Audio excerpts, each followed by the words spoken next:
Season VF, where's the defib, Ray? Hey, guess what? He's in a coma. There, I've said it. It's not a spoiler if it happens in the first 20 minutes, so you can't get mad. Anyway, turns out you kind of need to know that for the game's story to actually work. But how did our main character get this way, you ask? Well, for anyone familiar with the Driver franchise, Jericho, longtime villain of the series, is back yet again. And after some, well, quite frankly, unsafe car driving and something resembling the film Duel, our lead character, John Tanner, is left in a bad way. Fortunately for everyone else, he's off the roads where he can't hurt anyone with his crazy driving. This is giving me a killer headache. Whoa. Hey, you alright? Okay, and now for the twist.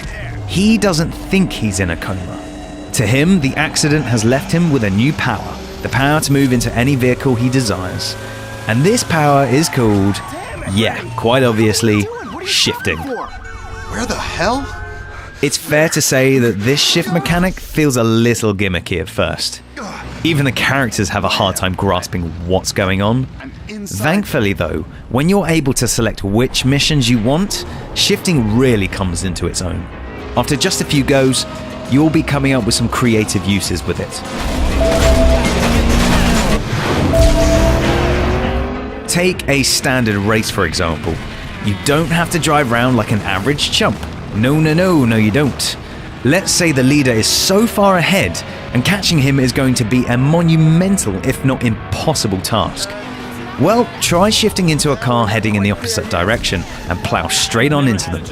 It kind of feels like cheating, but then again, these guys are good. And anyway, the game kind of expects you to do this sort of thing. Yeah, it's not a good look.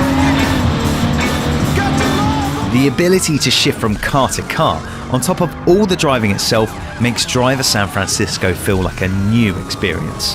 And that can't be said very often when talking about most genres. Developer Reflections also plays around a bit now and then, using Tanner's coma to deliver some crazy situations. By the Embarcadero, go! Tying all the gameplay together is some competent voice work. At times, the dialogue from Tanner and his partner can be amusing. Even when shifting into other cars, the passengers still have some good banter going on. Sir, the question isn't when am I gonna drive it, but hey ladies, who wants to go for a spin? Somehow, Reflections has managed to work these aspects into a clear and cohesive story. They've made something that doesn't look like it'll work on paper actually work. On top of all this, the game offers a solid multiplayer experience. There's a whole host of different options. Up to 8 players on a track, solo games, team games, no shifting, the list really does go on.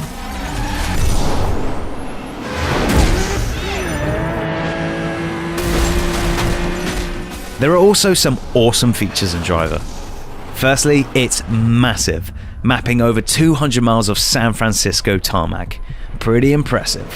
And you'd think with all that road to render, the frame rate would suffer. Wrong. And so we arrive at point 2. The game runs at a cool 60 frames per second.